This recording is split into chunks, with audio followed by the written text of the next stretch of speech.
This is an Advantech 5820 PC104 PC. Devices like this are commonly used in industrial applications, and I got this from my workplace many years ago when they were having a clear out of old equipment, and somebody asked me if I would want it, and I said yeah, and I snatched it up. And this little guy here was actually my beginnings into looking into retro PC stuff. PC104 refers to a couple of things as I understand it. Firstly, it's about the form factor, but also it refers to this connector here. This is also called a PC104 connector. And what's really cool about this connector is it's pin for pin compatible with the ISA bus. And this long part of the connector is the 8-bit ISA, and the shorter part is the 16-bit ISA. So what that means is you can very easily, with the help of an adapter, run ISA cards on this tiny little PC.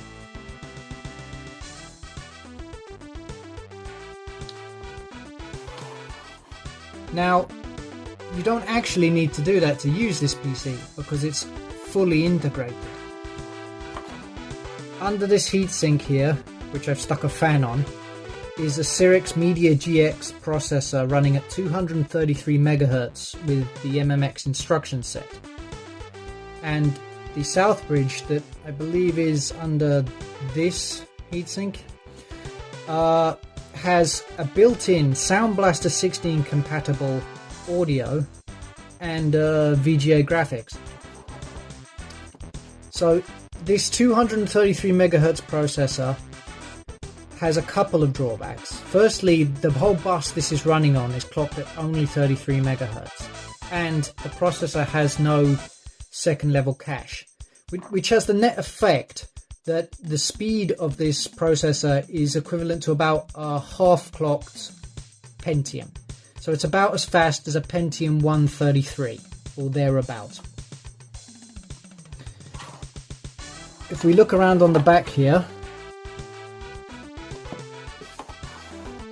we can see the connectors we have available. There's serial. It has a 10100 network built in. We have PS2, which you can connect a keyboard and a mouse with this dongle, and then VGA. It's kind of hard to see, but here you can see that sort of light reflective patch. There's the SODIMM memory. It takes maximum 128 megabytes. That's actually a 256 megabyte stick, but it only recognizes 128. And then over here is a compact flash socket, and it will boot from this compact flash. So this is the main hard drive. So that's really all you need. You plug in your VGA, put in your compact flash, your memory, and this thing is a fully usable PC, this board here. I now have a slim DVD drive, which is connected with an adapter because it's meant to go in laptops, but these adapters are quite easy to find, which converts it to 44 pin. Just connected here to the board. There's a few other things hanging off this. This here is the line out from the built-in audio chip, and this is just a fan header, because you can run this without a fan, but this heatsink gets pretty toasty, like hot to the touch. You wouldn't want to keep your finger on it. So I stuck this fan on there just to keep it cooler. Now, if I go back to what I was talking about regarding this connector, as I mentioned, this is pin for pin the ISA bus. So my first experiment was to create an adapter from this PC104 so that I could hook up my hard MPU card, which I've shown in one of my previous videos. And here's that.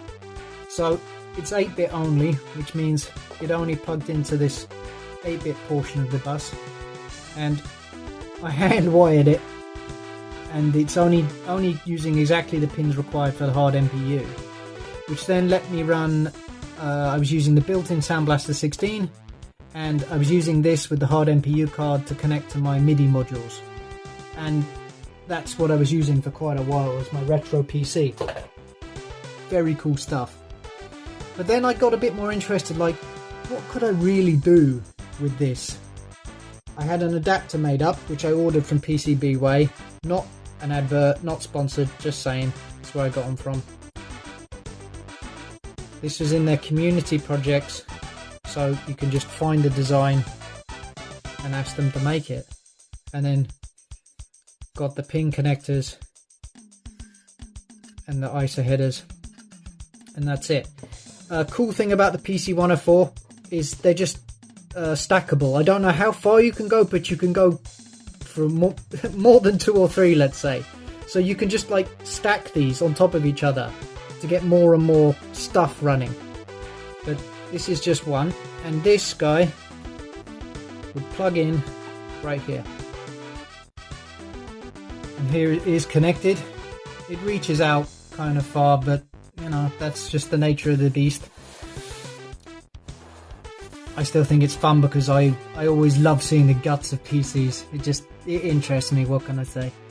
So now, having connected this, I can add in any ISO card I want. So considering this has the built-in Sound Blaster 16 compatible audio, what could make a good pairing so that we could really sort of explore what we could do with this?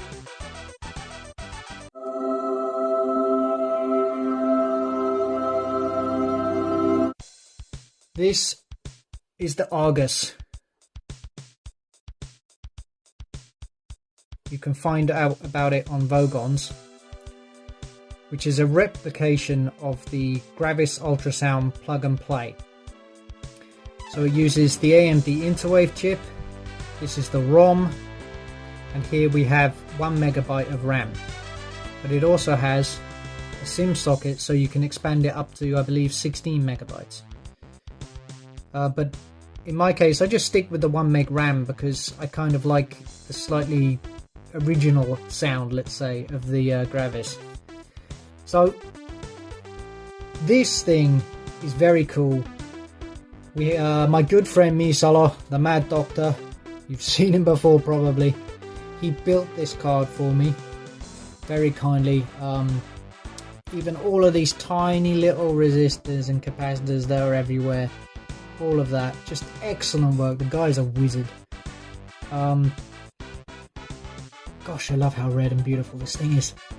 I don't have a end plate for it, but it doesn't really matter when I'm going to use it with this PC104 device. Here's the back of the card.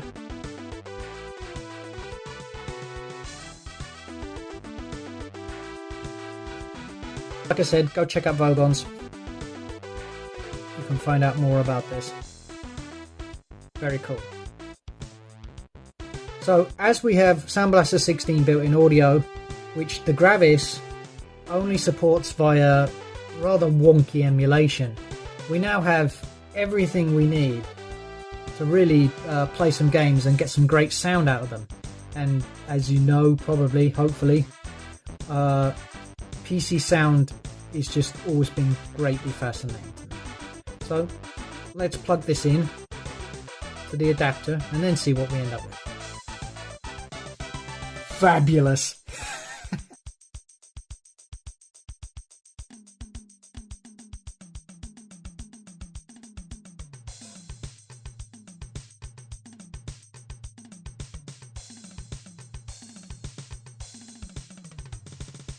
If I wanted, I could stack another one of these on top of here and add more cards, but it's good enough like this for me.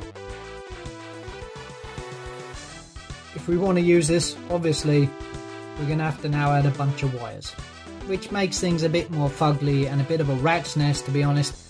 But again, it's fun. What are you going to do?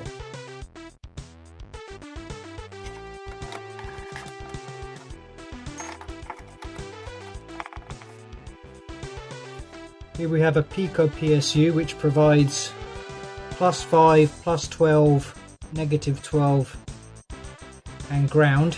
The -12 is actually provided by this little extra wire here.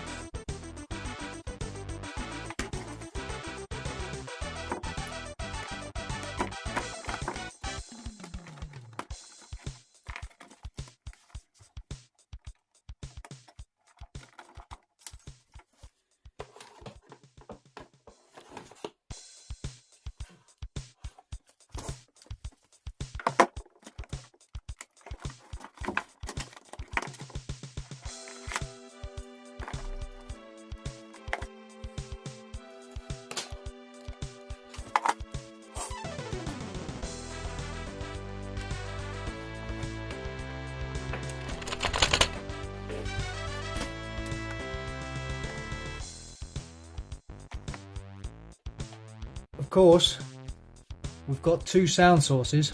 We'll need a mixer too. That's more wires and more things.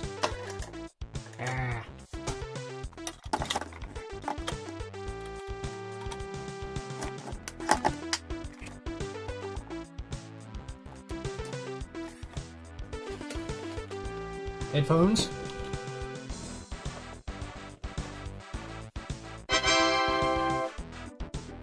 And there we go, the rat's nest. Of course, now we need to take a look at this sucker running and see what we can do with it. Here we are booting. You'll notice that there's quite a modern date on the BIOS there. It's because I was experimenting with some different settings in BIOS Editor, but nothing's really different than the defaults anymore.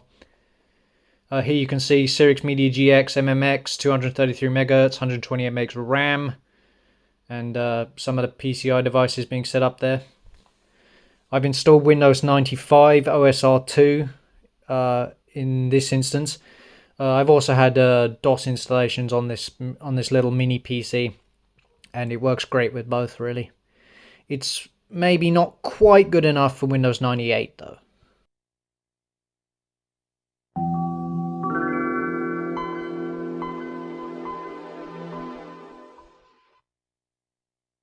So we can look at my computer properties and check out the device manager.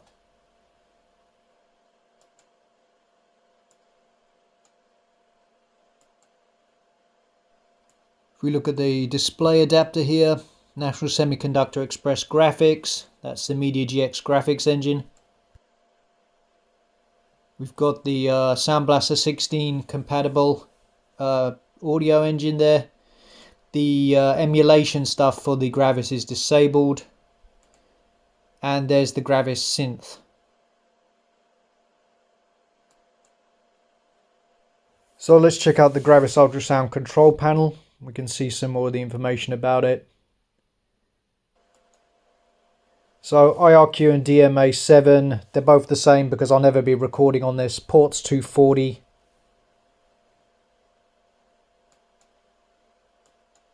Got the 1 meg ROM patch set, which is built into the ROM on the board, and fairly standard other settings.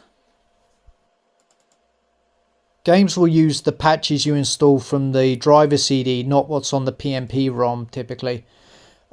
This is the patch set for the 1 megabyte RAM configuration. It's 5.56 megabytes or so of patches, which may seem like too much to fit into 1 meg RAM, but as I understand it, Gravis games typically only load the patches that they need to play their music so that you can get higher quality samples, even without having such a massive amount of memory. Now let's go check out the only sound test that truly matters.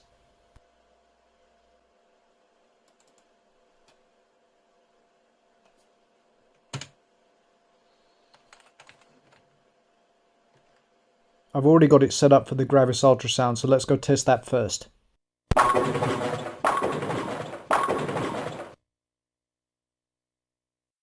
And here it's loading the patch set into memory.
Now it's time to check out some games. Alone in the Dark is using the Sound Blaster support built into the MediaGX processor.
So here's Descent I just want to show the setup for this because I've got it configured in a hybrid mode, so to speak, where I'm using the ultrasound for music and the sound blaster for the sound effects.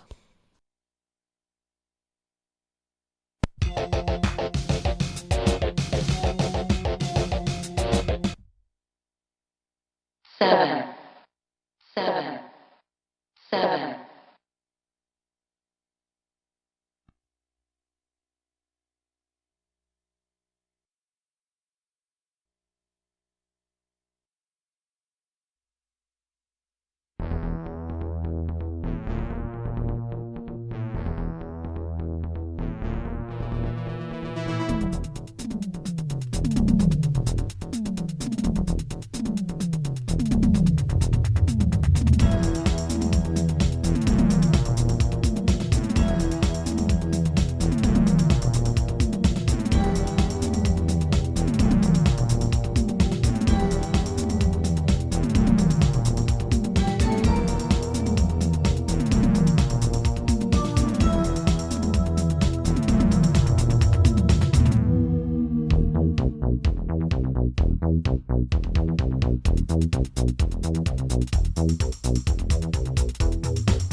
And of course the classic Doom set up to use the Gravis.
So let's restart in MS-DOS mode. Here you can see it's loaded up the Gravis driver with none of the emulation active.